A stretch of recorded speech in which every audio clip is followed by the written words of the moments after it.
desire? What makes you itch? What sort of a situation would you like?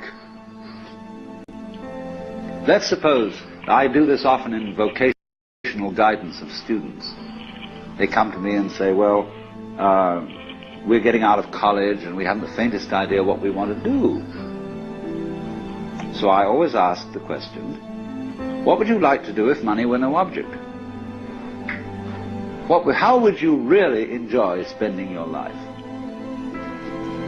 Well, it's so amazing. As a result of our kind of educational system, crowds of students say, well, we'd like to be painters, we'd like to be poets, we'd like to be writers, but as everybody knows, you can't earn any money that way. Or another person says, well, I'd like to live an out-of-doors life and ride horses. I say, do you want to teach in a riding school? Let's go through with it. What do you want to do? When we finally got down to something which the individual says he really wants to do, I will say to him, you do that. And forget the money. Because if you say that getting the money is the most important thing, you will spend your life completely wasting your time. You'll be doing things you don't like doing in order to go on living, that is, to go on doing things you don't like doing, which is stupid. Better to have a short life that is full of what you like doing than a long life spent in a miserable way. And after all, if you do really like what you're doing, it doesn't matter what it is, you can eventually you could eventually become a master of it. It's the only way to become a master of something, to be really with it. And then you'll be able to get a good fee for whatever it is. So don't worry too much. Somebody's interested in everything. And anything you can be interested in, you'll find others who are. But it's absolutely stupid to spend your time doing things you don't like in order to go on spending things you don't like and doing things you don't like, and to teach your children to follow in the same track. See, what we're doing is we're bringing up children and educating them to live the same sort of lives we're living, in order that they may justify themselves and find satisfaction in life by bringing up their children, to bring up their children to do the same thing, so it's all retch and no vomit. It never gets there. And so, therefore, it's so important to consider this question: what do I desire?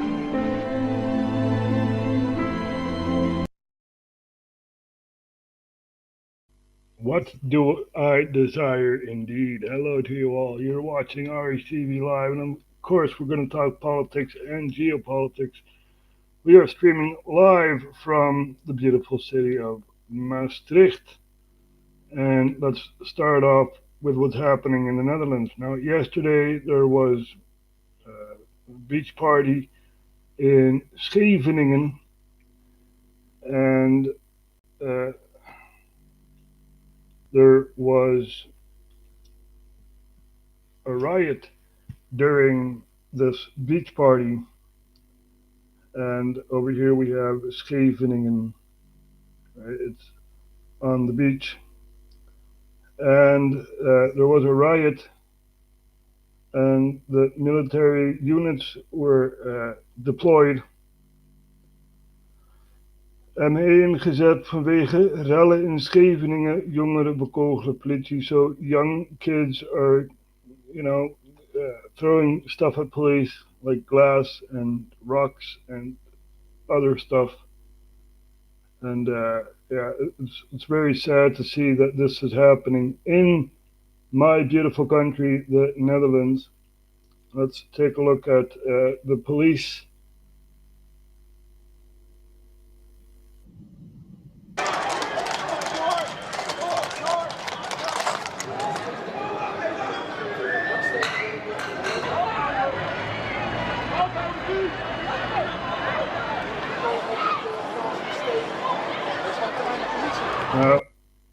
The people you see in the video aren't really Dutch people, right? This is not Dutch, basically.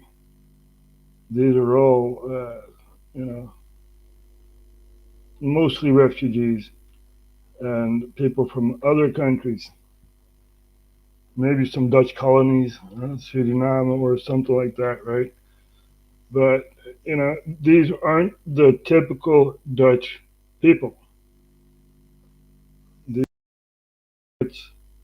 that come every year, right? Every year there's riots.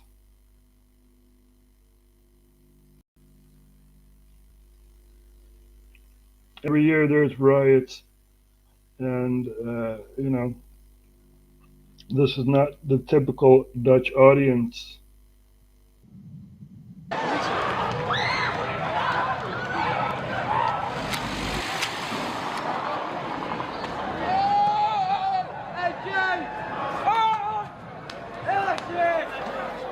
So these are images from Scheveningen in the Netherlands. Yep. And very, very sad thing to see, because military units are deployed, nadat de jongeren zich tegen de politie hadden gekeerd, werd de ME opgeroepen om orde te herstellen. So after the youth turned against the police, the military units were deployed.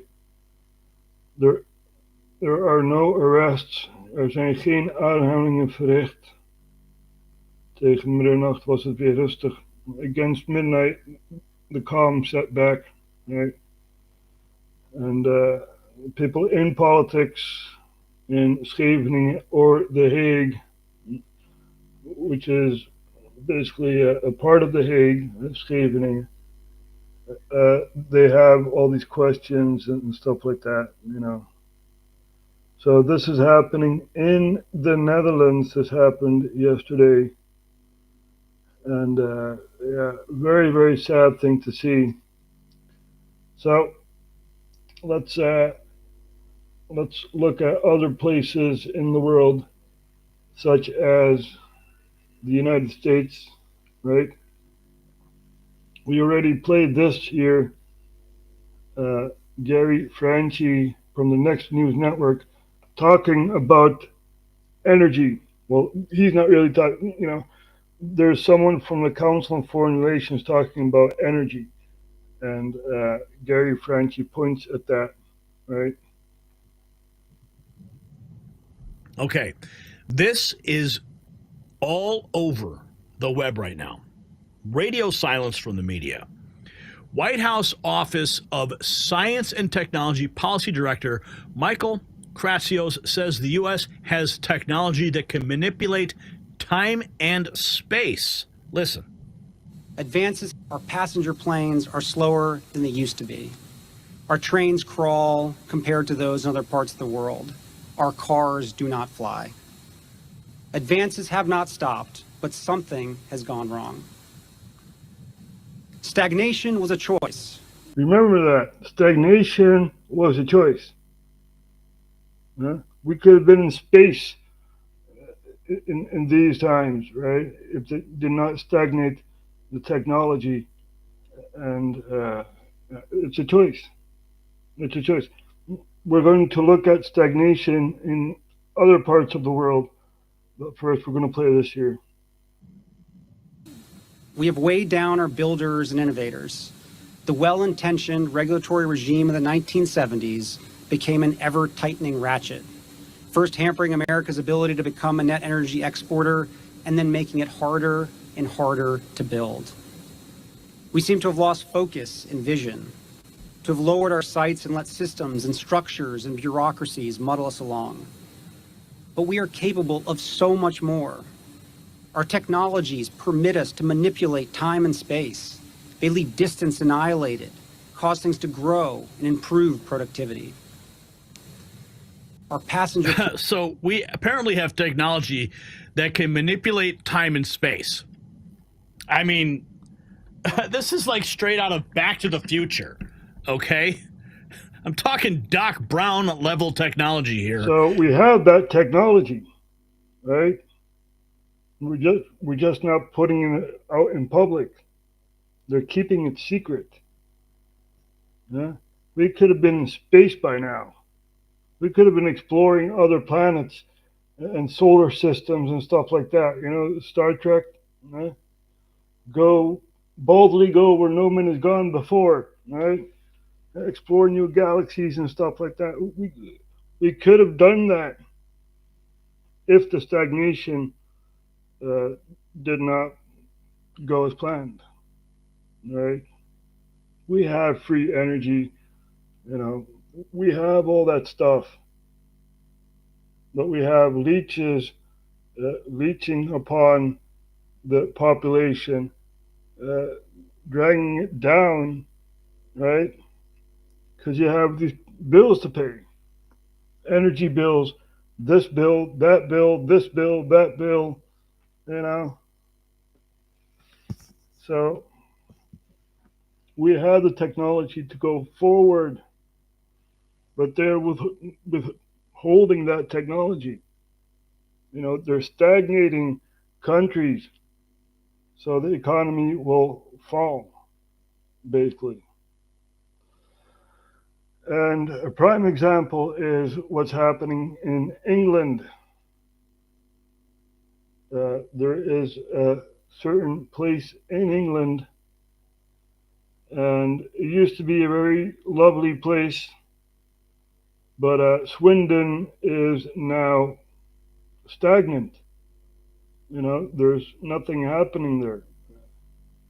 So let's take a look at Swindon, but first we'll look at the map where it is. Here we go. Here we have Swindon in England. It's west of London, right? So let's take a look at what's happening in Swindon and see what stagnancy is, right? It's not progress, it's stagnancy, right? Stagnant. So let's take a look at this here. Look at what's been done to us. Sargon of Akkad, and this is a clip from 2025, April 10th. So we're going to take a look at Swindon. Let's see if there are like flying cars anywhere, or you know, holographic signs, or you know, stuff like that. Let's take a look at Swindon. Years worth of labour, and look at it, it's still not goddamn well done, and it's barely above ground level. What is the point of this? This is the entire problem with this entire town, is that everything is done really poorly. Everything's being turned into flats. This is quite a nice old looking building. It's been dilapidated for years, just as long as I can remember. Apparently turned into flats. Incredible. Of course it's turned into flats, because so many people are crowding to move here. So this is the bottom end of town. Obviously, there is a barber. That's actually where I get my haircut. They're actually not bad. but look at this building here. You'd never believe that was a restaurant if I didn't tell you. Like, it's blacked out. There's never anyone in there. But there's never any clientele going in and out of it. And it's got blacked out windows. What kind of restaurant has blacked out windows? Like, how do you attract customers? Oh yeah, look at the state of this as well.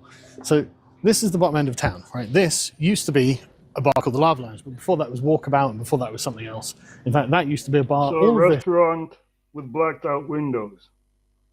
I don't think that's a restaurant, right? You know, it's probably some drug lab or something like that. It's not a restaurant. Maybe it has a name of a restaurant, but it's not a restaurant. Now, this is how stagnation looks like. And nightclubs, all of this down here. This was a massive nightclub that everyone used to go to. The last one still remaining. A massive nightclub, right? Providing people a way to go out during the weekends, but also providing work. People behind the bars, you know, waiters and stuff like that, providing work. This is stagnancy, you know, shutting everything down. No work here. Yeah. Is that Weatherspoons there? Because they serve food. But all of this, if you just look down the street here, all of this was nightclubs. This is where everyone used to go on like Friday or Thursday, Friday, Saturday nights to go drinking. You meet up with your mates, right? It's all gone. It's all like, it's just, recently, this facade has just been rebuilt, presumably for flats. I don't know why. But all of this down here, it's like living in the ruins of a post-apocalyptic city, like something in Fallout. Obviously a Polish shop, but again, the bars in particular, these were all really nice bars too. You know, they were really, really nice, like well-to-do bars, and they're heaving. They used to be heaving, and then the crap one at the end there was Remix. That building was up for sale recently for $300K. Don't think anyone bought it. I think it's still up for sale. But yeah, all of this, like this takeaway, we'd all go to at the end of the night if you had like a tenner left in your pocket to get a burger. They're all right, but like, you know, it was exactly as good as you'd expect them to be. But again, like these massive buildings that used to be huge nightclubs that used to be completely populated, just totally dilapidated. So this place is a ghost town now. Obviously no one comes here. That used to be a Wilco's, you know, massive. Remember what's been said? Stagnant is a choice. It's a choice to lower the standards of Swinton. You know, it's a choice. So the people in power are, you know, profiting from the lowering of the standards of Swindon. So, you know, this is happening. This is how the countries are being sold out, destabilized, because all the work is gone.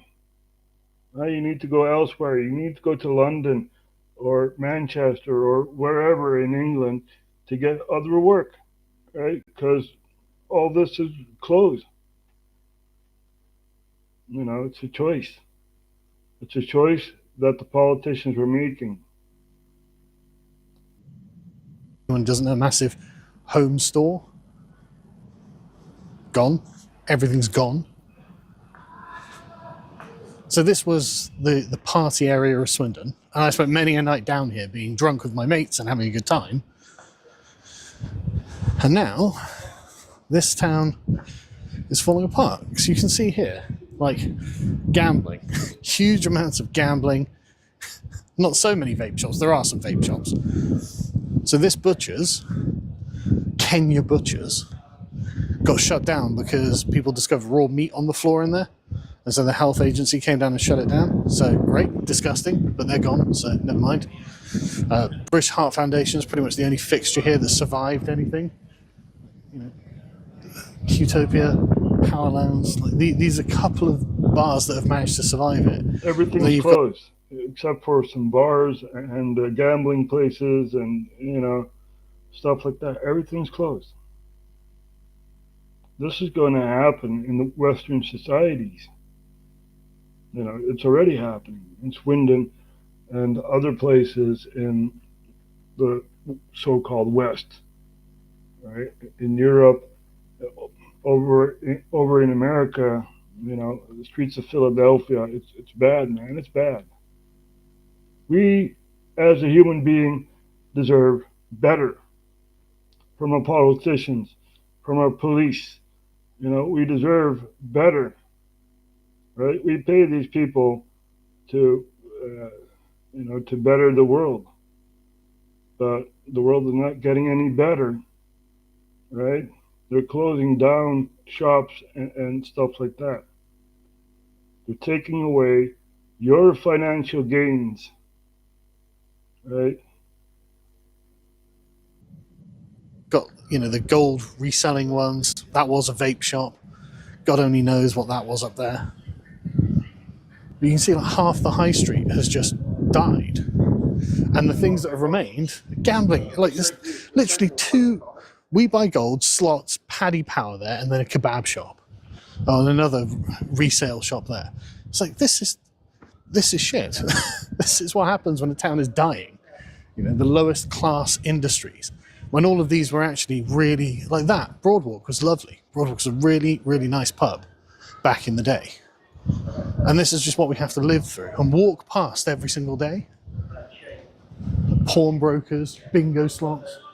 Like, what a shithole. Oh, it's Thursday, so we get the market, by the way. Oh, look, another slots thing. So that's like 5-6 slots on this one street. Who the hell uses them? At least there's a market. No? You know, it's not that dead. You know, there are still people wanting to earn money.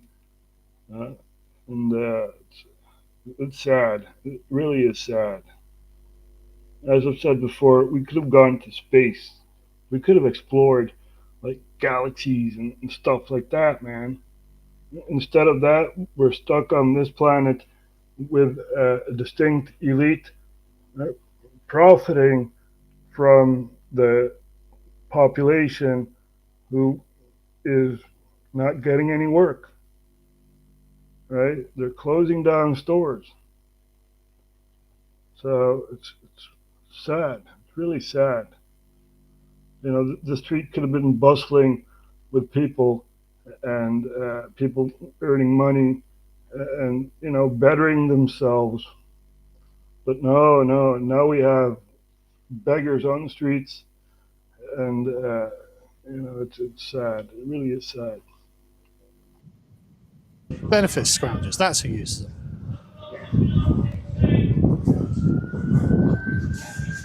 So this is the very main centre of Swindon. There aren't normally sirens. Normally it's actually relatively peaceful, but Thursday, I guess, we've got a little market. I mean, I can cut you like whole leg off where you get shank your lamb and then I can cut the rest into leg lamb. It's a double lot of bananas at £2. We're doing a double lot of bananas at £2. Yeah, of course you can, yeah. There is. Or unless you want some of these. Want a Damascus falafel? A lot cheaper. I first think they're a good one.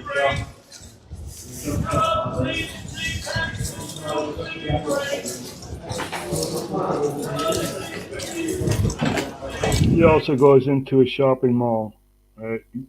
He just shows Swindon, you know, a proud civilian of Swindon, you know, seeing his city or whatever it may be, town, going to shit, basically. Yeah. He's going to show you guys a place where they used to have a big screen, you know, and it's amazing. The place is busy. You can see that the place is busy. So this is the car park. It used to be relatively nice, actually.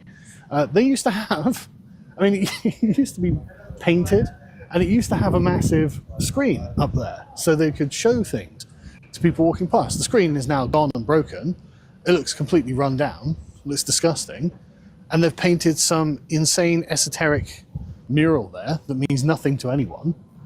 And it's like, why is this happening, man? Like, why are we doing this? This used to be the House of Fraser. That's gone. Why are we doing this? Well, it's to divide the riches of the people. Right? To divide the riches of the people. That's why people are doing this. You know. So that's the game. You're not allowed to play the game. You know, you're not part of the club, right? You're not profiting from the destruction of a city. The people in city council are profiting. Right? They're profiting from that. I bet there's someone in city council who has, you know, investment in gambling stores, for example. Right? There are lots of gambling stores over there.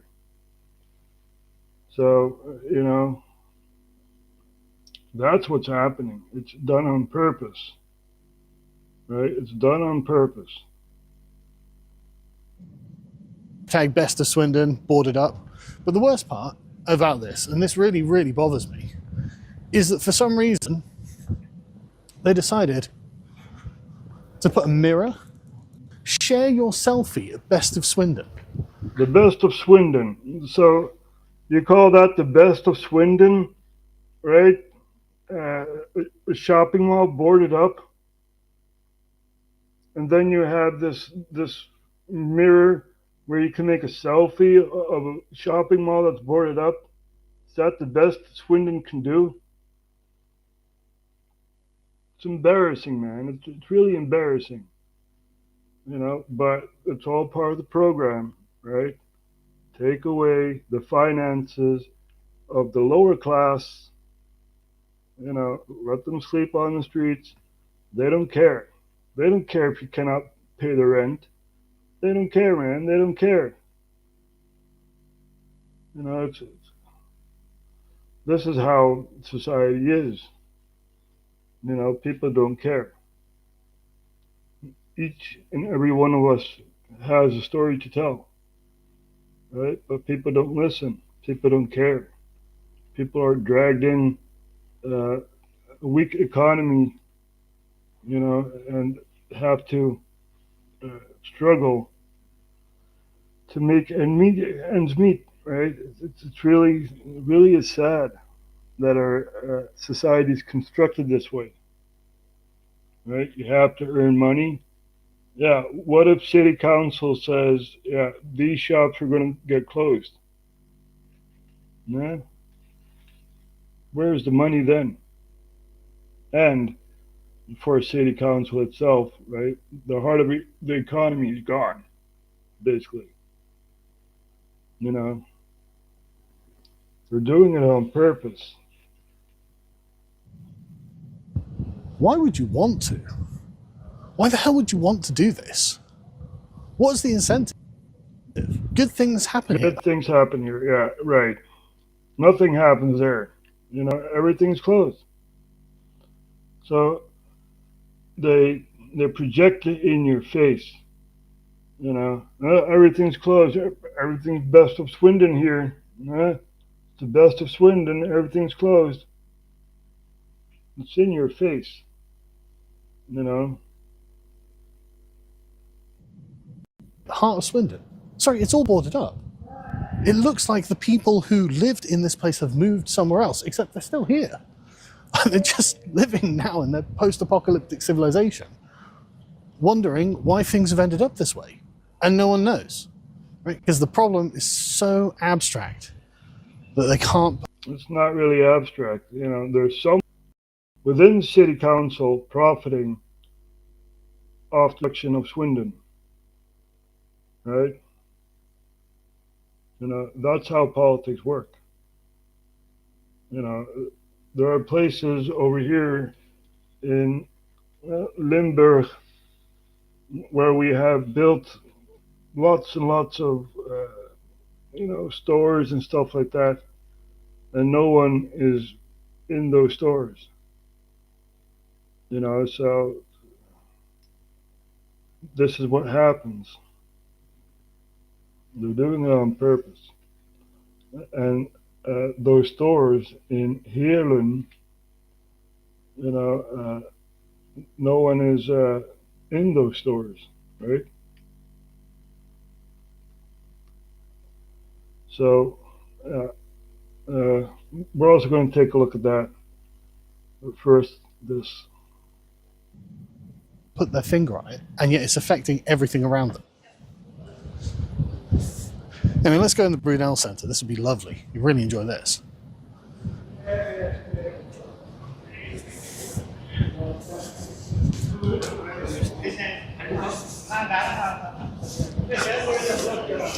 See, I used to walk through these streets just 10, 20 years ago, and I would bump into family members, I'd bump into friends.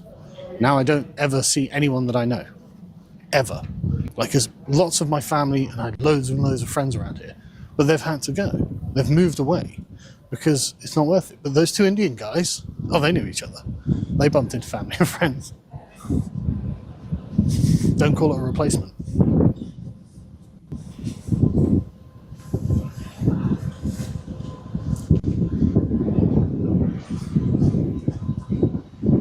I'm not even sure if we're allowed into the Brunel Centre anymore. But this was supposed to be the main entrance. The main entrance is shut down.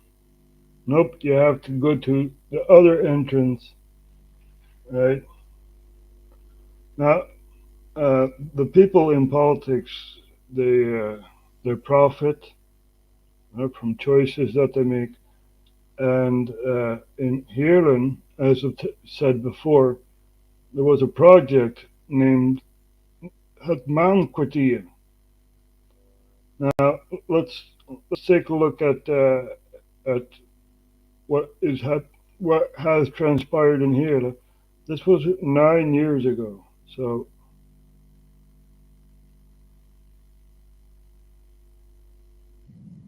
hoe doen ze dat? Nou, door bijvoorbeeld een heel groot bouwproject te beginnen, genaamd het Maankwartier. Een groot complex met een 5-sterrenhotel, 30.000 vierkante meter aan kantoren en winkels, huurappartementen, koopappartementen en ga zo maar door. Zo, en wat kost zo'n projectje? 180 miljoen euro gaat het kosten. U hoort het goed, 180 miljoen euro. So 180 million euros for a project, that someone within city council had said, yeah, this is a good idea. Probably profiting, right? But let's take a look. Gemeenschapsgeld. Maar zijn al die winkels en kantoren wel nodig? Is daar behoefte aan? Heerlen kent landelijk gezien de meeste lege winkels overal. Er zijn nergens meer lege winkels dan in Heerlen. En daar blijft het niet bij. Heerlen kent ook nog heel veel lege kantoren. Dus als je dan met een nieuw project begint, doe eerst eens wat met hetgene wat er al is. Grote leegstand dus in het centrum. So everything is empty, right? This is probably someone within city council that had said, this is going to be a good investment for Heerlen, and I'm going to put some money in it, and even money from city council, and we're going to do this. Yep, and it's money thrown away, right? Thrown away, because over here we have Heerlen, which is in the south of the Netherlands. And we have Maastricht over there in the left. And here we have Heerlen. So they have this whole new project at Maankwartier. Basically, the hotel was supposed to be there, and apartments and this and that, and no one's going to live there, nor have a shop there, right? So it's very sad, very, very sad. All these investments that go nowhere. Nowhere. It's not progress. It's taking a step forward and going a step backwards. I guess it's all closed. Yeah, it's closed off. Unbelievable. Okay, well, let's go in this way and see if we can go around the top. So that was the main door into the sort of east wing of the Brunel, or whichever side it is. And it's just closed. I mean, obviously the Polish shops are still open.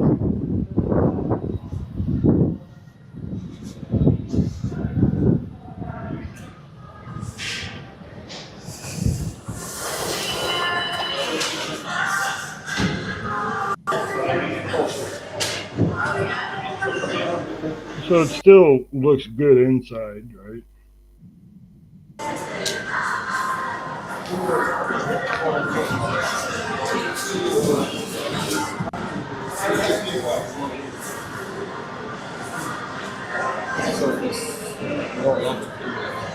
Yeah, we are. We are.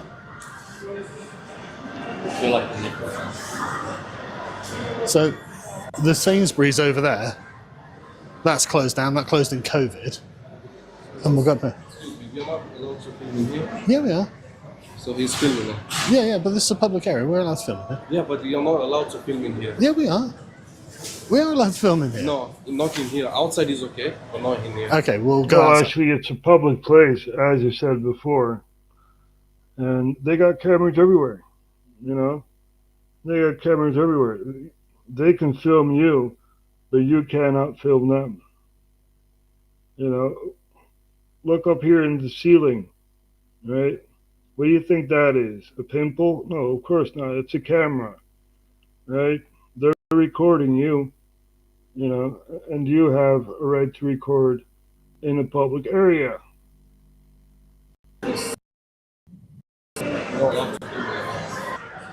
Yeah. I feel like So, the Sainsbury's over there, that's closed down. That closed in COVID. And we'll go up there. you're not allowed to film in here. If it's closed down during COVID, which was a false flag anyway, right? We know about the Rockefeller lockstep scenario. We know about Event 201. We told that it was a virus from Wuhan. We know, right? But if it's closed during the lockdown, why not open it? Right? You see, they're doing this on purpose. Yeah, we are. So he's filming it. Yeah, but this is a public area. We're allowed to film here. Yeah, but you're not allowed to film in here. Yeah, we are. We are allowed to film in here. No, not in here. Outside is okay, but not in here. Okay, we'll go outside. Thank you.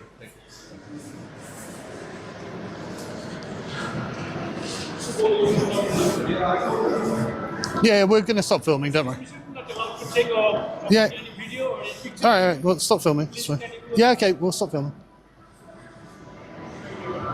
So you're not allowed to film in a public place, right? Not allowed. Not allowed.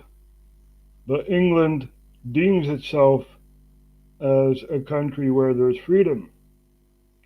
No, there's not. There's only restriction of freedom in England, right? I wouldn't want to be found dead over there, you know.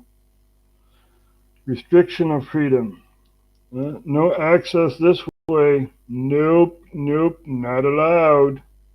Why not? Why not? They're doing this on purpose, you see. This is the sort of other side of the Brunel Centre. They've blocked it off now, but... So yeah, I can't even show you how...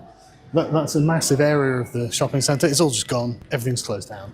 There is one thing left in there, which is a gym. I'm actually not sure how to get to it, but it doesn't matter. What's weird is everyone seems ashamed. Like, they don't want us filming. Why not? What's wrong with filming? If you were proud of the place you lived, you'd want everyone to see it, right? But that's the point, isn't it? No one's proud of where they live. Everyone's ashamed of what's happened to us. He has a point there, you know. No one is proud of where they live anymore, right? Over here in the Netherlands, it's hard to recognize my own country, right? There are so many Muslims over, not that I hate them or something, you know, but it's not the Netherlands anymore, right? It's not. People are not proud of their country. They'd rather flee to another country and hope that country's better, right? What I see in my country is that there are many mosques, and you know, places of worship and prayer. Not for the Muslims. I don't see any churches sprouting out of the ground, right? I don't see that happening. 80% of the people in cities in the so-called Randstad, which is Amsterdam, The Hague, Utrecht, that triangle, there are more Muslims over there than Dutch people, right? And I don't hate those people. You know, you don't hear me saying that. But it is frightening. You know, it is frightening to see that the capital of the Netherlands, where we hold memorials, you know, remembering the dead that had fallen during World War II and stuff,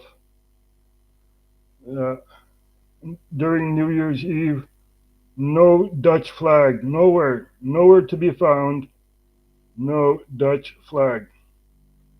So over here we have Amsterdam, The Hague, and Utrecht, which is here. So in that triangle over there, and Rotterdam, there are so many, call them outsiders, you know, they're not really Dutch. So yeah, it's sad to see that my country is being destabilized. And it's all on purpose, you know, it's all on purpose. All right? Stagnation is a choice. Huh? We saw that. It is a choice. It is. You know, there is free energy, and you know, these corporations are dragging us down, and these politicians are profiting from the corporations that they probably are shareholder of, right?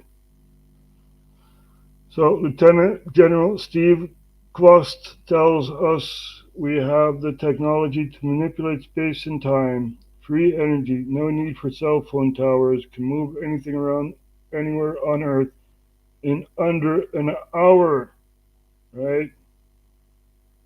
There is that technology. Steve Quast tells us we have the technology to manipulate space, time, free energy, no need for cell phone towers, can move anything around anywhere on Earth in under an hour. Looks like he's speaking at Hillsdale College. You ready to have your mind blown? Energy, the seed corn of all development, all growth, all survival, energy. So energy, transportation, information, and manufacturing, these are the things that change humanity, that will change world power, and they are descending upon us in ways that are very unique. The technology is on the engineering benches today, but most Americans and most in Congress have not had time to really look deeply at what's going on here. But I've had the benefit of 33 years of studying and becoming friends with these engineers and these scientists. This technology can be built today with technology that is not developmental to deliver any human being from any place on planet Earth to any other place in less than an hour.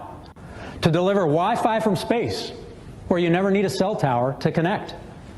To deliver energy from space, where you never have to plug your phone in and it trickle charges, and you can use that energy over time. It can be applied to cars, to houses. Energy, the seed corn of all development, all growth, all... Think about that. Think about that. Huh? Think about that. So there is the technology to go forward, right?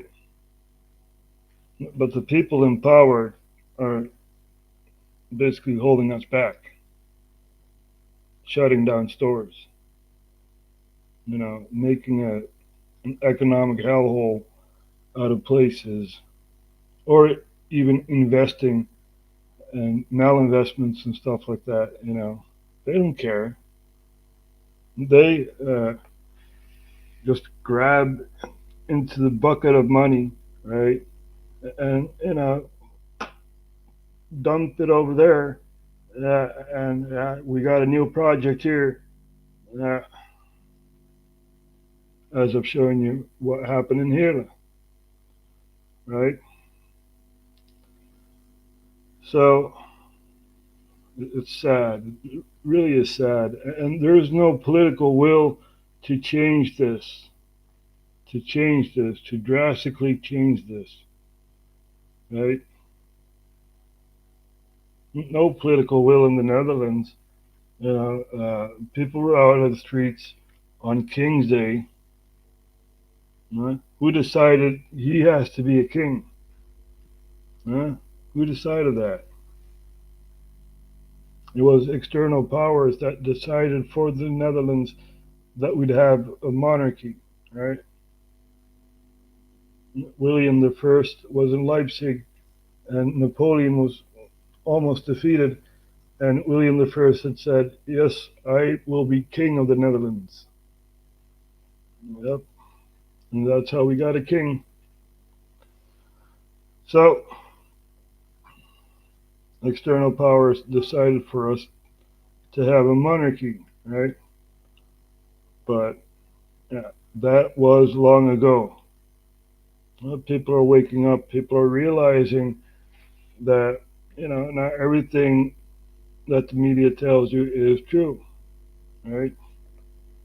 We are also looking for the truth, together with the Next News Network and other people, such as Lionel Nation, where he questions about what happened to the Epstein victim, Virginia Giuffre, right? And so it's very interesting to watch Lionel Nation. Let's see if we can find a video of his where he talks about Virginia. Here you go. We're not going to look at everything, right? Just a small piece. This one is 16 minutes. It's somewhat shorter. So, yeah, we're going to show you guys this here.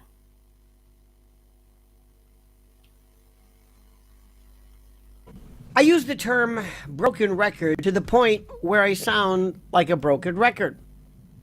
And I have been talking about for the longest time the folks who are the news media and why I despise them, because I want to know what planet they're on, what protocol they follow, what's their sense of importance, why are some things interesting. Virginia Giuffre is dead. And I have to remind these people, do you know who she was? I'm going to keep saying this until maybe somebody acknowledges this. I understand. I mean, I keep hearing about the judges who harbored MS-13 and TDA. Okay, that's fine. That's fine. I got it. Would you please talk about who Virginia Giuffre is? Who was she? What did she have to do with the biggest trafficking, honeypot, extortion, blackmail operation in history? The media just want to move on. It's like something they can't taste or a sound they can't hear. But we're not. Indeed, we are not. We are not moving on. We are questioning, right? What really happened to a witness of horrific things? What happened on Epstein Island, right? What happened to her? What happened to her? What really happened? Because on social media, she said, I'm not going to commit suicide. I'm not going to commit suicide. She said that, right? We covered it. And, suddenly she's gone. Suicide. Now, you believe that? You really believe that? Open your eyes. They're lying to you. It's an illusion. And Lionel is going to explain what that illusion is. People like you and me, we're not. There are more of us than them. We run the show right now. We do, not them. We represent the conspiratorium. We represent a group of people who understand that this nonsense that we've been fed about how the country works has nothing to do with reality. We will not forget this. It doesn't add up. None of it does, and we're going to keep telling you until somebody says, okay, what would you like us to do? Investigate it. This woman was not some random minor player. She was the key witness, the brave survivor, the sole survivor, really, who stared down billionaires, politicians, princes, powerful perverts.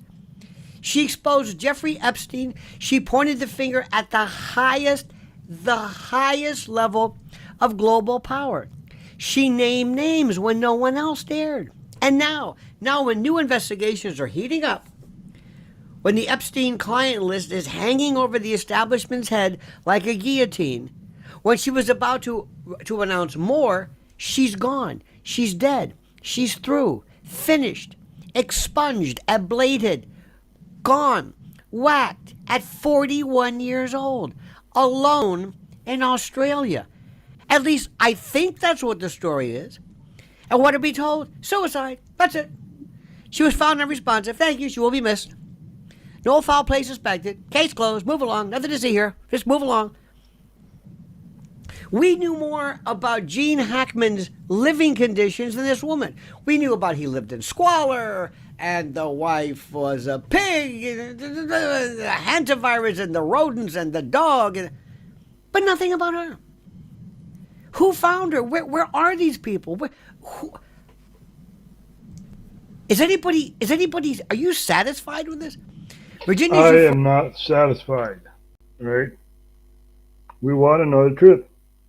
We want to know what happened to Virginia Jeffrey, or Jeffrey, or whatever her name is. We want to know, right?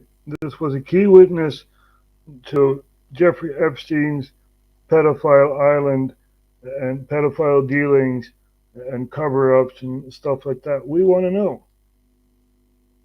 Is it so much to ask that the government is going to investigate this? They knew. They knew. The FBI was handling Jeffrey Epstein, right? They knew. They knew about his weird stuff, you know. They knew. And they're destroying all the evidence, right? This is why the evidence has not come out yet. Most of the evidence is gone. You know, dead men tell no tales, right? So we have to look beyond what the media is feeding us, right? Anyway, there's so much more to tell.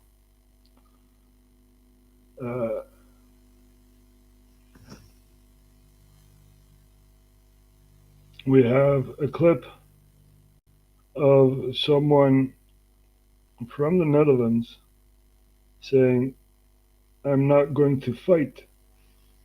Well, he's old now, but he said during the 1970s, I believe, early 80s, he said, "Nope, I'm not going to fight." So, and now our government says, you have to, well, not have to, but there is a small chance that we will have to fight in Ukraine, right? So the Netherlands is supporting Ukraine in the Ukraine-Russia war. And maybe we will deploy some Dutch soldiers in Ukraine, or maybe they are already deployed. Right? We know that there's a sort of NATO base near Odessa. Right? We know that, and there are some Dutch generals there. So, but we don't know if the Dutch are already deployed in the Donbass. Who knows? Who knows? Because during a prior cabinet, Balkenende, This was during the Bush era. We had said there are no Dutch troops in Iraq. This is the official statement of the government, right? No Dutch troops in Iraq. And yeah, there were Dutch troops in Iraq. Yeah. So they covered that up. So who knows if they are covering up, Ukraine. We know that MH17 is still top secret, even though the Dutch government had said it was a Buck missile that shot it down, right? Top secret. You're not allowed to see that. Nope, nope. We have the information. That you also had information about Iraq having weapons of mass destruction, and they did not. They did not. So, this is all happening, right? And it's sad. It really is sad. So we have the Dutch civilian saying during the 1970s, I'm not going to fight. Nope. So here we have this guy here. It's all in Dutch.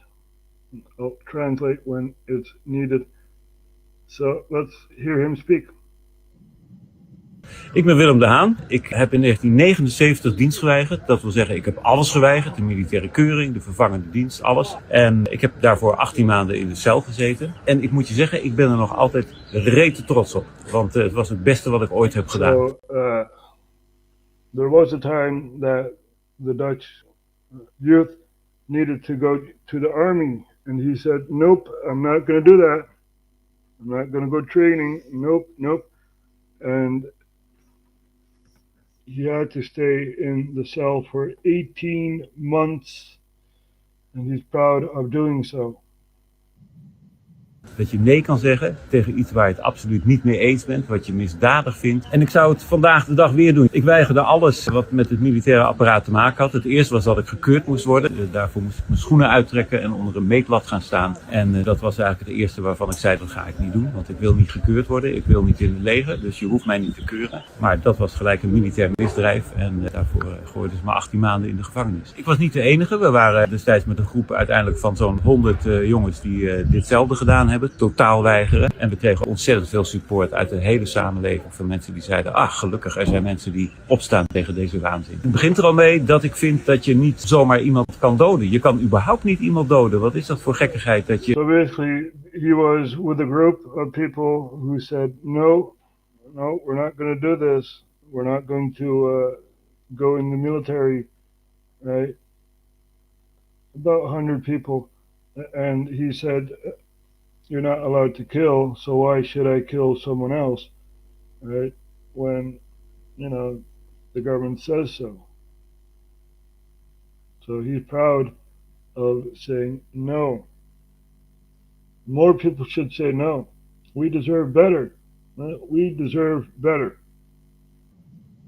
Je met een wapen het recht zou hebben om een ander te doden die je dan een vijand hebt genoemd. Ik vind het onbegrijpelijk dat regeringen jou in het leger op een ander leger afsturen van jongens die ook gedwongen worden om te vechten. Ik vind dat echt heel raar. En in het huidige debat zie ik eigenlijk heel weinig vragen daarover. Oorlog leidt altijd weer tot nieuwe oorlogen en je moet uit die geweldspiraal. Mijn boodschap aan iedereen die zo'n brief krijgt van Defensie dat die is ingeschreven in het dienstplichtregister, om daar als eerste bezwaar tegen te maken en te zeggen, ik wil niet in dat register staan. Ik wil niet dat jullie mij registreren als... So there's a register.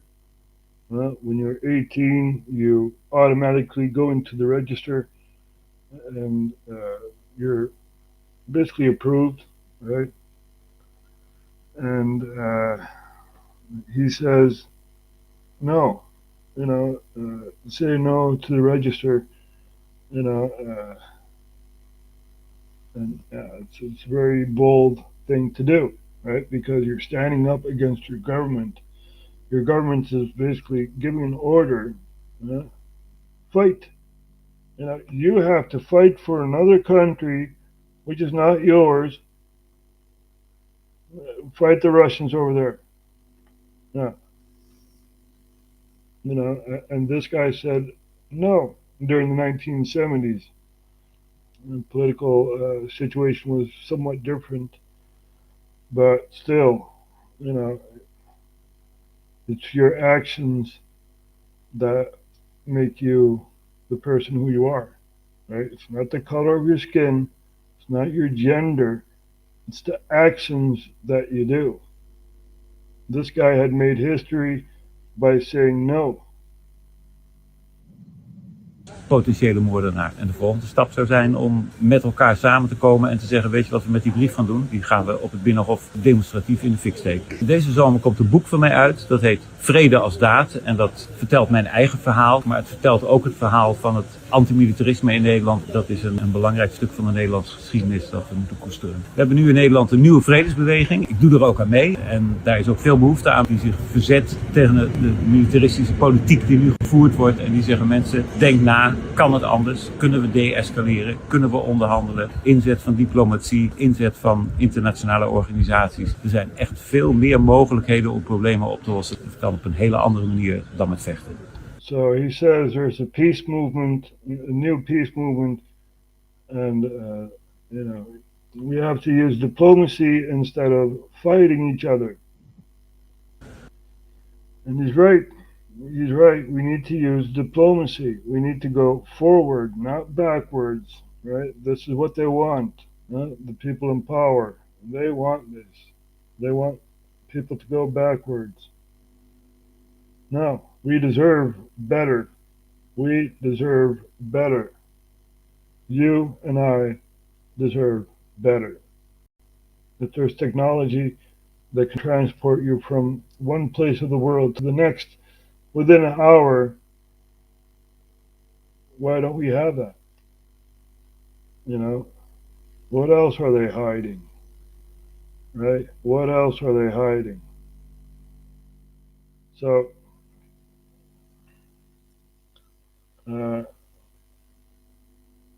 we also talked about the mass psychosis, right? And this happened basically during the times when we listened to the government with all their paranoia and stuff. So we're going to take a look at something we already shared a long time ago. Mass psychosis, how an entire population becomes mentally ill. So let's take a look at this here.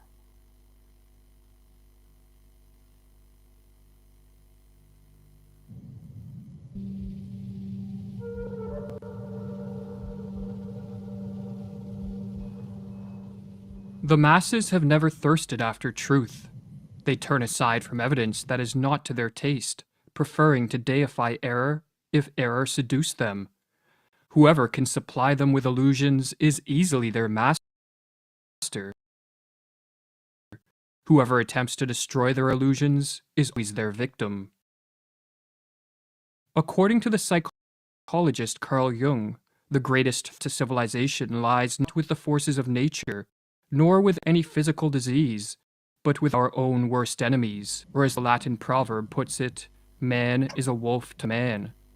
In Civilization in Transition, Jung states that this proverb is a sad yet eternal truism, and our wolf-like tendencies come most prominently into play at those times of history when mental illness becomes the norm rather than the exception in a society, a situation which Jung termed a psychic epidemic. Indeed, it is becoming ever more obvious, he writes, that it is not famine, earthquakes, not microbes, not cancer, but man himself, who is man's greatest danger to man, for the simple reason that there is no adequate protection against psychic epidemics, which are infinitely more devastating than the worst of natural catastrophes. In this video, we are going to explore the most dangerous of all psychic epidemics, the mass psychosis. A mass psychosis is an epidemic of madness, and it occurs when a large portion of a society loses touch with reality and descends into delusions. Such a phenomenon is not a thing of fiction. Two examples of mass psychoses are the American in European witch hunts of the 16th and 17th centuries, and the rise of totalitarianism in the 20th century. Well, another prime example would be the toilet paper wars, right? The toilet paper wars. Who could forget the toilet paper wars?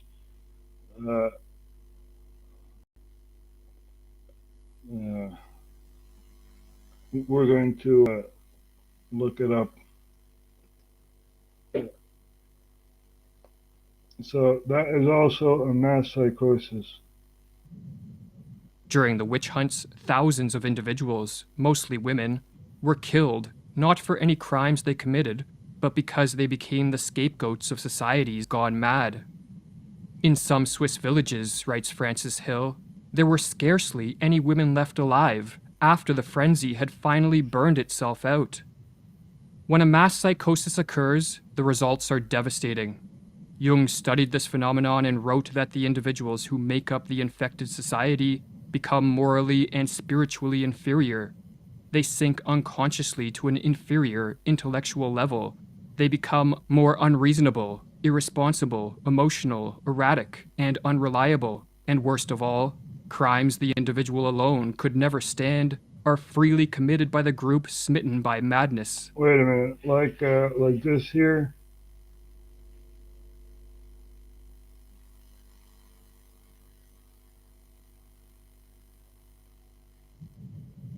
A Bankstown mother and daughter have been charged after a fight over toilet paper in Woolworths. The vision of the shoppers arguing with another woman went viral as supermarkets impose new purchase limits to curb coronavirus hysteria. The fight over toilet paper that went viral around the world. I just want one pack. No, not one pack. Now the 60-year-old mother and her 23-year-old daughter, who were wheeling a trolley full of rolls at Woolworths Chullora, have been charged with a fray and are due in court next month. I cannot understand the logic. We have a big factory in Penrith that produces toilet paper. Investigators spoke to the other woman, a 49-year-old, who'd allegedly been assaulted, but she wasn't injured.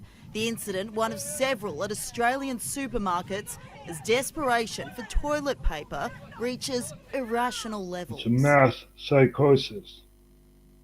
You see, what happened was Wuhan was put in a lockdown, all the stores were closed, and people didn't have toilet paper. You know, they did not prepare for city council for a lockdown, right? They did not prepare. So the first thing, what happened when the stores began to open again, you know, people were buying toilet paper. They were in the line for toilet paper. We saw that in the rest of the world, and we were panicking, right? Because our governments told us, yeah, we're going to lock down the country. Be a bit prepared. So, yeah, when people heard that, they were hoarding toilet paper. They were fighting over toilet paper. You know, it's amazing. But this is the mass psychosis. You know, the mass psychosis, as we were showing.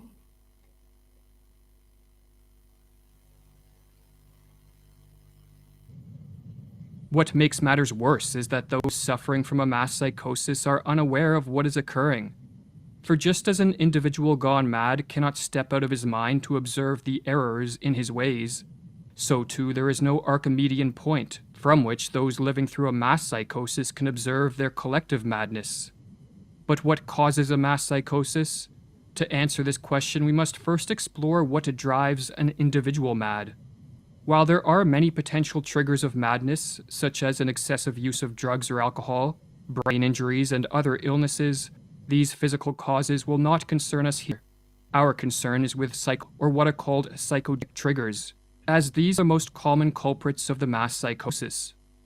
The most prevalent psychogenic cause of a psychosis is a flood of negative emotions, such as fear or anxiety, that drives an individual individual into a state of panic. When in a state of panic, an individual will naturally seek relief, as it is too mentally and physically draining to subsist in this hyper-emotional state. While escaping from the state of panic can be accomplished through adaptive means, such as facing up to and defeating the fear-generating threat, another way to escape is to undergo a psychotic break. A psychotic break is not a descent into a state of greater disorder, as many believe, but a reordering of one's experiential world, which blends fact and fiction, or delusions and reality. That's where we're in right now. The neo-normal. They blend delusions and stuff like that with reality. Hillary Clinton had done so during her presidential campaign. She said, Donald Trump is a Russian asset. That's not true. We all know that. It's bullshit. But people pick it up and they think, Donald Trump, Russian asset. Now, I'm not for Donald Trump. It's not my president. But people voted for him. And people are going crazy, burning Teslas and stuff like that because Donald Trump is in power. And Elon Musk got a position of power with Doge. Right? So the whole world is in a mass psychosis, still believing in the lie. Right? And they cannot see the truth. Some people never will. So, and that's the sad thing about it, We could have gone into space. We could have explored new galaxies and stuff. But nope. We're in a mass psychosis. And we're not getting out of it. Right? We're not. Our countries are being destroyed. Our politicians profit from us. Yeah, and we do nothing. Sad. But we're still here, still trying to educate the people because it's very, very important. We have so much to tell. Right? We have Yuri Bezmenov, and he was telling about how to destabilize a country, right? Take away the morality and the economy and this and that. So let's take a listen to this here.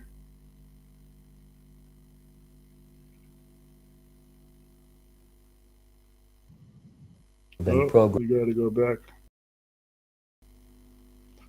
Ideology. What is ideological subversion? Well, former KGB agent Yuri Bezmenov is going to tell us. Subversion. What do they mean by it? Ideological subversion is the process which is legitimate, overt, and open. You can see it with your own eyes. All you have to do, all American mass media, plug their bananas from their ears, open up their eyes, and they can see it. There is no mystery. There is nothing to do with espionage. I know that espionage, intelligence gathering looks more romantic.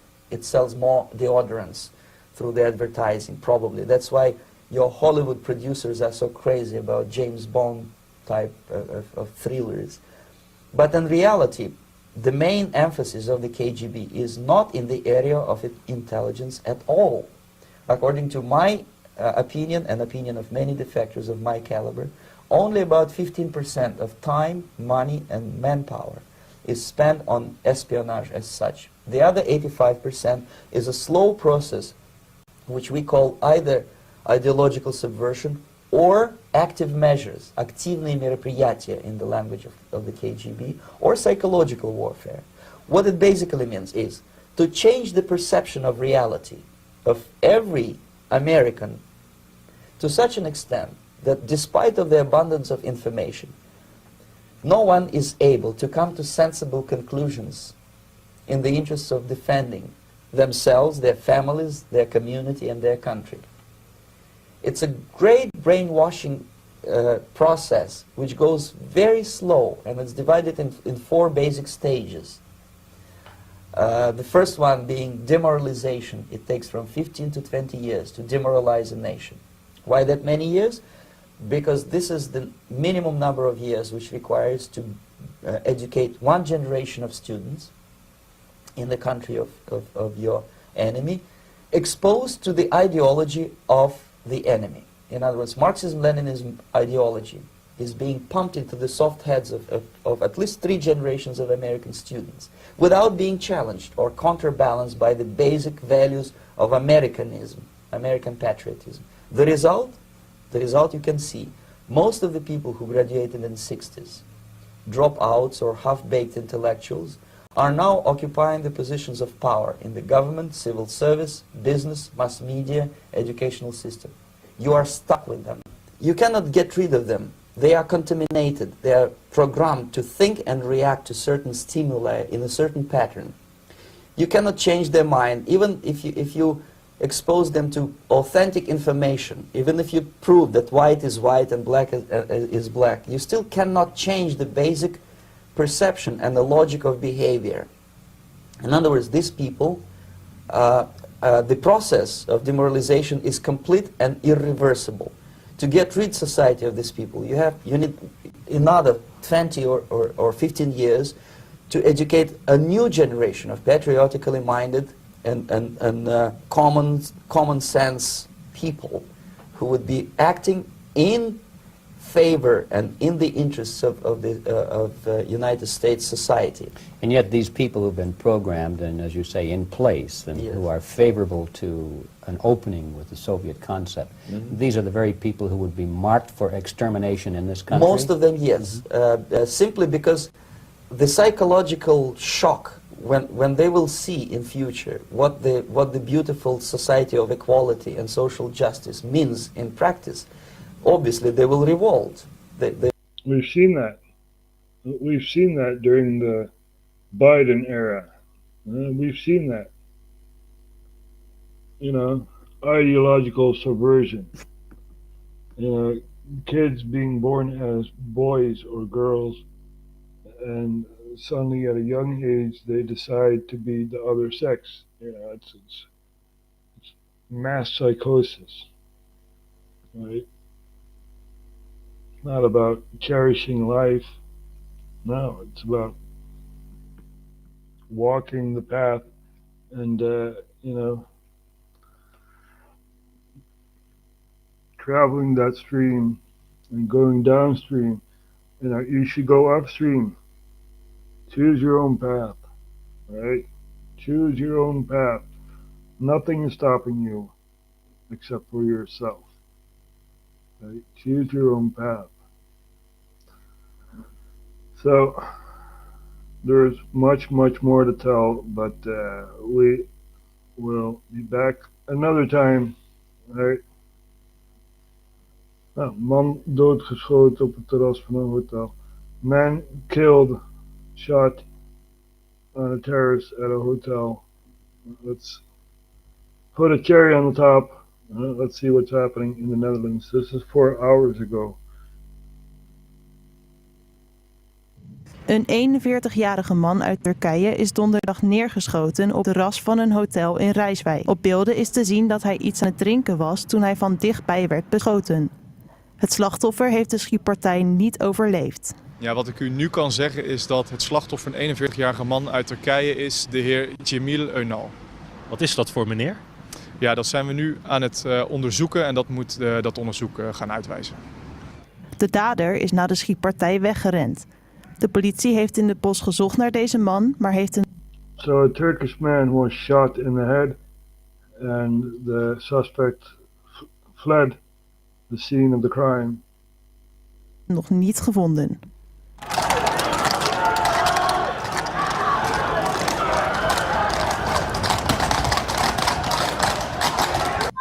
So this here is Scheveningen. these we've shown this before in the beginning of the broadcast, right? From another camera angle. Donderdagavond rond 9 rellen uitgebroken op Scheveningen. Honderden jongeren bekogelden de politie met onder meer stenen, fietsen en glaswerk. 1 agent en een politiepaard raakten licht gewond. Er zijn ook 4 politievoertuigen vernield.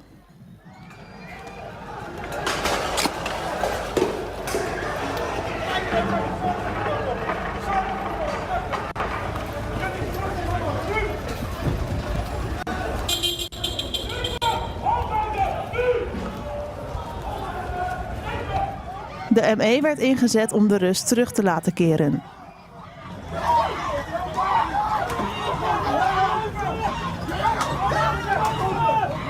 So that's what happened in Scheveningen, and a sad thing to see, but yeah, this is the country we live in. Let's hope for a better world, right? Let's hope a world where war is not about profit, right?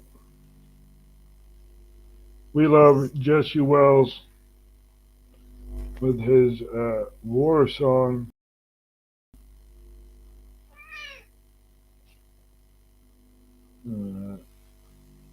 There. War isn't murder. Nope, it's profit.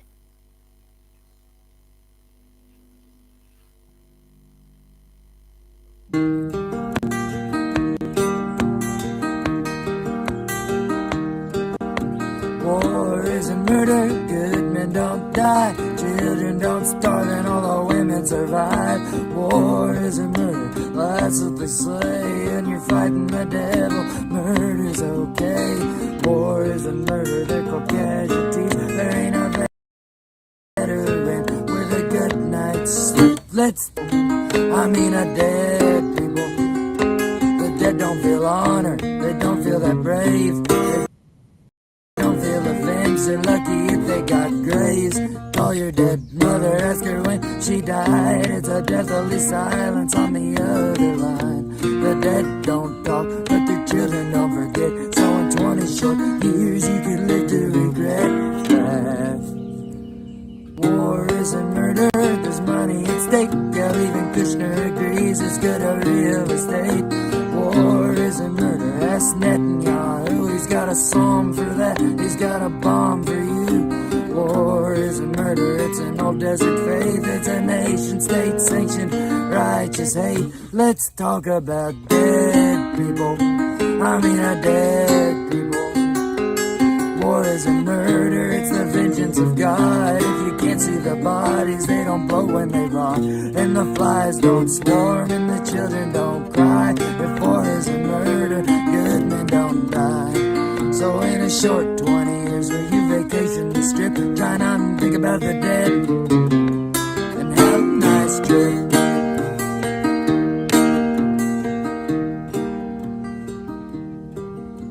War isn't murder, let's all give thanks. I saw it all in a movie, give it up for Tom Hanks. War isn't murder, they don't ship out the poor, and the bullets they fire ain't part of the cure. War isn't murder, land is a right, but the bank's called dibs, it's something you can't fight. Let's talk about dead people, dead people. The dead don't feel honor, they don't feel that brave, they don't feel avenged, they're lucky if they got graves. Call your dead mother, ask her when she died, it's a deathly silence on the other line. The dead don't talk, but the children don't forget, so in 20 short years you can live to regret that. Nope, you can live to regret. So I thank you all for watching, and we'll see each other next time. If you're a first time watcher, don't forget to like, share, and subscribe. See you guys next time.